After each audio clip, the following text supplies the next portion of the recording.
Sud Radio Parlons Vrai chez Bourdin, 10h30, 12h30, Jean-Jacques Bourdin. Notre invité ce matin, Nicolas Dupont-Aignan, député de l'Essonne, président de Debout la France. Nicolas Dupont-Aignan, bonjour. Bonjour Jean-Jacques Bourdin. Merci d'être avec nous. Alors pour terminer le débat précédent que nous avons eu sur le nucléaire, cette volonté de développer, de construire 6 EPR, nouvelle génération, vous l'approuvez ? Bien sûr je l'approuve. Je trouve dommage qu'on ait fermé ce Fessenheim qui marchait, qui avait été d'ailleurs rénové, réhabilité. Voilà, donc... mais vous l'approuvez ? Je l'approuve, bien sûr, c'est de l'argent indispensable. public. Le renouvelable, c'est de l'argent privé. Il y a là un front renversé. Non, le renouvelable, c'est de l'argent public aussi, parce qu'en fait, le renouvelable a un tel faible rendement qu'il y a un prix de rachat de l'électricité fait par EDF et par les opérateurs. Donc, en fait, c'est de l'argent public. Bien, cette réforme des retraites, est-ce que vous irez manifester jeudi ? Bien, vous savez, c'est pas mon style de manifester, oui. Mais j'irai symboliquement. Je ne veux pas gêner les syndicats, parce que c'est l'affaire des syndicats. Il ne faut pas que les hommes politiques veuillent récupérer le mouvement. Mais en revanche, j'irai symboliquement en tant que citoyen et homme politique. Oui, j'irai parce que je pense très important, si les Français ne veulent pas être tondus, écorchés vifs, en permanente, qu'il y a une mobilisation de masse, pacifique, calme, sans excès. Mais je pense que c'est très important jeudi qu'il y ait le maximum de Français qui défilent dans la rue, calmement. Mon boulot, il n'est pas dans la rue, il est au Parlement. Il est on va y venir, proposer une issue politique par un référendum. Oui. Mais en tout cas, jeudi, à titre symbolique, je manifesterai, oui. Bien. Et quand vous voyez la CGT Énergie qui prépare des coupures de courant ciblées, coupant le courant, par exemple, d'élus qui veulent la réforme des retraites, que leur dites-vous ? Je leur dis qu'ils sont cons. Voilà. Oui. Je leur dis que c'est contre-productif, je leur dis que c'est ce qu'attend le gouvernement, et je leur dis que c'est tragique. Voilà, qu'on ne fait pas ça, et que c'est finalement nuire à un mouvement populaire qui veut bloquer le gouvernement sans bloquer le pays. Mais eux disent et vous répondent, c'est un rapport de force indispensable. Oui, mais le rapport si nous n'établissons pas le rapport de force, nous ne serons pas entendus. Le premier rapport de force, c'est de convaincre les Français. Et le premier rapport de force, c'est de réussir jeudi à ce que une majorité de Français se disent au fond d'eux-mêmes, si on descend dans la rue pacifiquement et qu'on manifeste notre refus de cette réforme injuste, et inutile d'ailleurs, on y reviendra, on aura fait avancer les choses. Moi, je suis quelqu'un de pragmatique. Je veux bloquer le gouvernement, mais je ne veux pas mettre à feu et à sang le pays. Et je sais que le gouvernement n'attend que des excès pour dire, voyez, ceux qui sont hostiles, ce sont des excités. Nous sommes la raison. Non. Je pense qu'il faut faire du judo. Donc pas de blocage. Il ne faut pas de blocage. Il faut bloquer le gouvernement sans bloquer le pays. Et ça passe par des manifestations pacifiques et nombreuses. Ça passe ensuite par un travail parlementaire. Ça passe ensuite par un référendum. Alors, un référendum d'initiative partagée, c'est ce que vous proposez. Je rappelle que la Constitution le permet. Je rappelle qu'il faut, pour que ce référendum soit entériné, il faut 185 députés, signature. Voilà. De 185 députés, vous en avez combien aujourd'hui ? Ça a été lancé aujourd'hui. Oui. Et j'en ai déjà une vingtaine. Oui. Donc, je ne désespère pas d'avoir les 185, parce que je ne vois pas comment les groupes politiques... Ah oui, je suis ouvert à tous les bords. Et j'ai fait une question très simple. C'est un référendum sur le maintien à 62 ans. Voulez-vous maintenir le régime des retraites comme il est ? Oui. Ou voulez-vous pas ? Non. C'est une question simple. C'est une question de compromis. C'est de bloquer le gouvernement. Il faut 185 députés, honnêtement, ou sénateurs.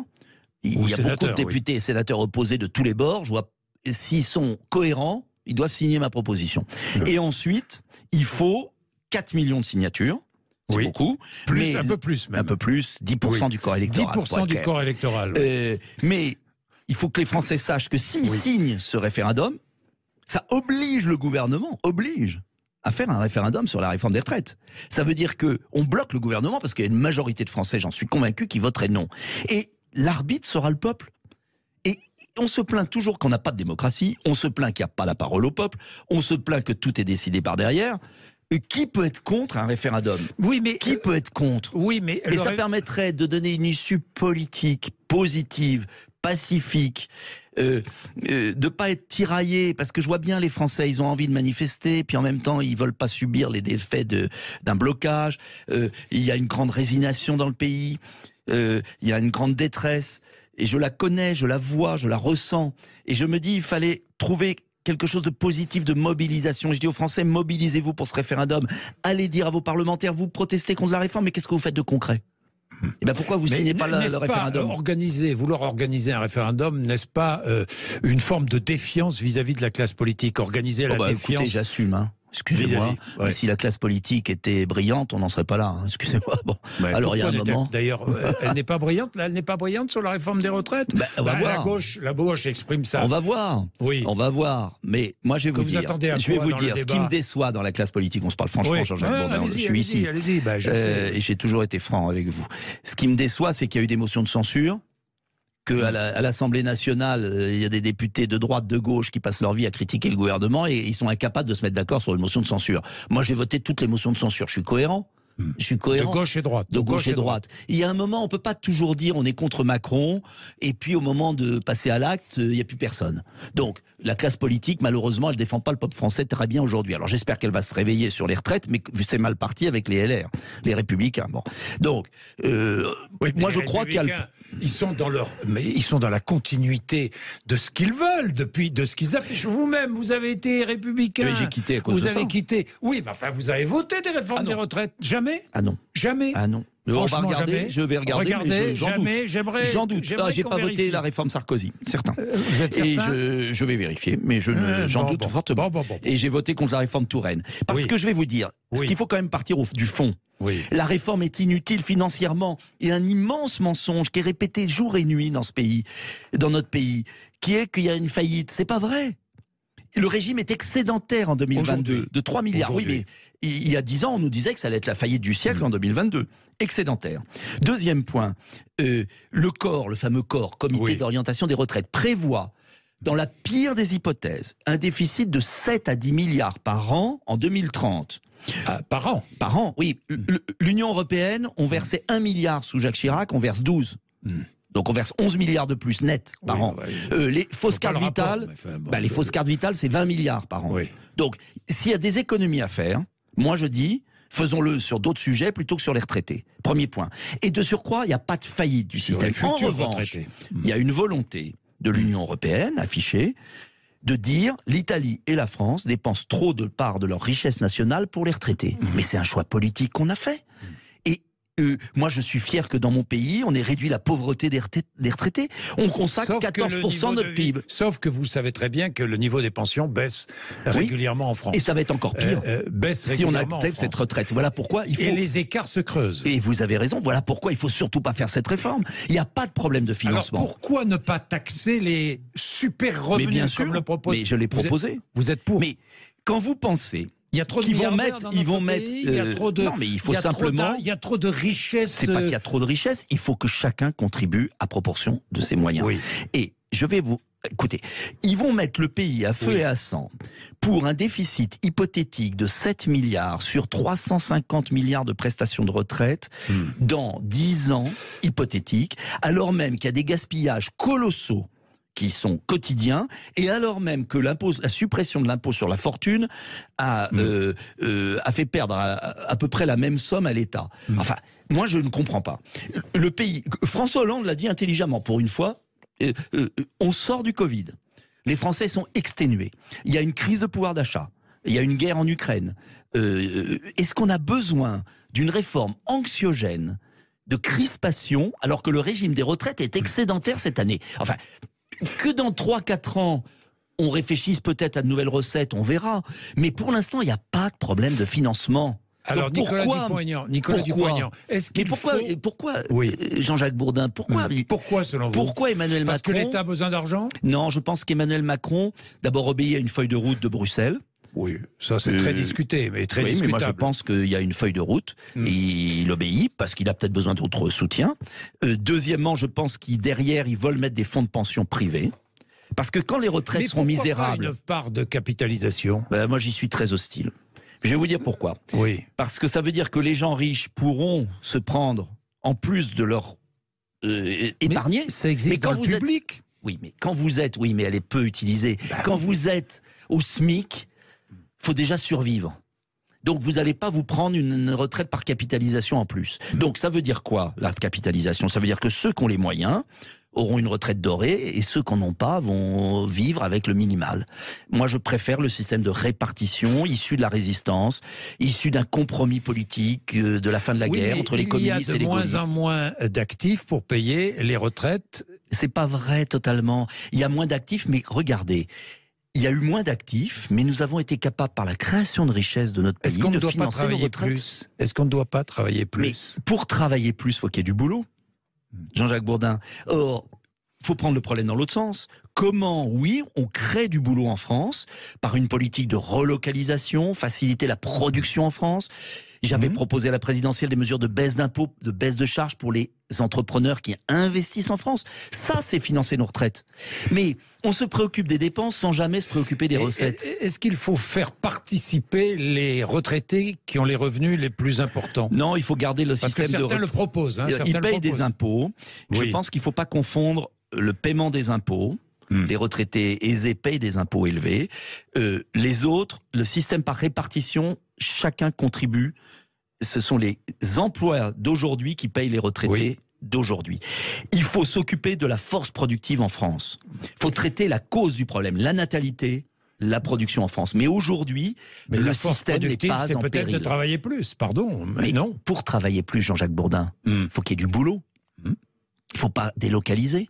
Donc, il faut traiter d'abord la production en France. Et croyez-moi, il y a quand même encore des chômages, il y a des jeunes qui cherchent, et nous n'avons pas la même natalité qu'en Italie, en Allemagne. Souvent, on nous dit, mais pourquoi il y a tant de seniors au chômage ? C'est parce qu'il y avait une natalité forte et qu'il faut embaucher aussi les jeunes. 1200 €, une retraite qui ne sera pas 1200 € d'ailleurs, qui sera à 1150 € quand on calcule 85% du SMIC net, disons clairement les choses, c'est indispensable. Enfin, c'est indispensable. C'est une loi qui date de 2003 et qu'aucun pouvoir politique n'a appliqué. Et qu'il faut appliquer, très bien. Et qu'il faut appliquer. Oui. Mais ça, vous pourriez voter. Mais ça, oui. Mais ça, actuellement, c'est le sucre qu'on donne pour faire accepter des coups de bâton. Donc, les 1200 €, c'est pour une carrière complète de 43 ans. Oui. Mais qui va pouvoir atteindre avec une carrière complète 64 ans dans un régime, dans un système où on vous licencie à 55 ans? Il y a eu un sondage très effrayant, honnête, qui a été fait par un institut, je ne sais plus lequel, sur les chefs d'entreprise. Je crois qu'il y en a plus de... Enfin, je ne voudrais pas vous dire un chiffre, mais un nombre très important, qui indique qu'ils ne recrutent plus au-dessus de 45 ans. Donc, le problème de fond de la société française, c'est ce rapport aux seniors. Et d'ailleurs, il y en a un qui l'a dit très bien. Je vais vous surprendre. C'est Emmanuel Macron en 2019. Retrouvez sa vidéo. Elle est extraordinaire. Je l'ai vue, je la connais. Tout le monde la connaît, cette vidéo. Et il avait raison. Donc, pourquoi d'un coup, tout change alors que le régime est excédentaire? Parce que il n'y a pas de faillite du système des retraites. On nous met ça dans le crâne depuis des mois.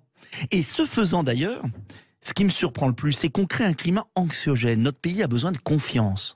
Vous croyez qu'un pays va de l'avant quand il a peur de tout? Alors, on a eu peur du Covid, on a peur des retraites, on a peur de la guerre, on a peur de tout. C'est un pays qui vit recroquevillé. Oui, mais si le pays a peur de tout, aux Français? N'est-ce pas la responsabilité des hommes politiques de tous bords qui ne cessent de nous dire que tout va mal? Mais il y a des choses qui vont mal, mais le régime des retraites n'est pas en danger. Qu'est-ce qui va bien? Non, mais, le régime des retraites n'est pas en danger financier immédiat. Je vous écoute, tout va mal. Mais oui, parfois, mais je critique ce qui ne va pas. Mais pour autant, pour une fois où il y a un régime de retraite qui tient la route pour l'instant, pourquoi faire peur aux Français? Pourquoi créer de la division nationale? Pourquoi pas s'occuper de le conforter à long terme par plus de justice? C'est un choix de société, en fait. Est-ce qu'on veut consacrer 14% de notre richesse nationale aux retraites? Ou est-ce qu'on veut retomber à 10% comme le veut l'Union européenne et avoir des retraités pauvres qui complètent par de la capitalisation? Le vrai choix politique vers lequel nous entraîne Macron, c'est ça. Bien, j'ai une dernière question, parce que j'ai été frappé par les propos. Marine Le Pen est au Sénégal, et elle propose que le Sénégal soit le premier pays africain membre permanent, je dis bien permanent, du Conseil de sécurité des Nations Unies. Vous y êtes favorable? J'ai lu ça. Pourquoi pas? En tout cas, que le Conseil de sécurité des Nations Unies évolue et que le monde multipolaire ait une place dans un Conseil de sécurité de l'ONU, pourquoi pas? Après, Non, pourquoi pas, oui ou non oui, Pourquoi vous êtes pas, femme, je Pascal vais y dit réfléchir, oui. Mais attention, parce que si à chaque déplacement, elle promet un siège au Conseil de sécurité, ça va faire beaucoup de monde. Donc, je le dis, oui, c'est une bonne idée pour l'Afrique. Après, est-ce que ça doit être le Sénégal ou un autre? Non, mais Il faudra trouver une solution. Mais c'est une bonne idée. En fait, ça participe d'une vision que je partage, d'un monde multipolaire qu'avait imaginé le général de Gaulle. C'est-à-dire où il n'y a pas que des Occidentaux ou les vainqueurs de la guerre de 45 qui sont au Conseil de sécurité. Mais il n'y attention. a pas que les Occidentaux, il y a la Chine et la Russie. Tout à fait. Oui. Mais attention pour autant, comment on ouvre la porte, comment ne pas perdre le siège de la France, n'ouvrons pas la boîte de Pandore. Notre influence sera forcément diminuée. Donc attention que l'Allemagne ne se rue pas dessus. Attention, voilà. Donc soyons très prudents. Mais l'idée que le continent africain soit mieux représenté dans les instances internationales, c'est une bonne idée. Merci Nicolas Dupont-Aignan d'être venu nous voir ce matin sur l'antenne de Sud Radio. Je le disais, tous les jours à midi, nous avons un invité, qu'il soit politique ou pas, mais à qui nous poserons toutes les questions qui méritent d'être posées, qui doivent être posées. Merci. Merci à vous Jean-Jacques Bourdin. Merci, 12h25, c'est l'heure d'André Berkoff.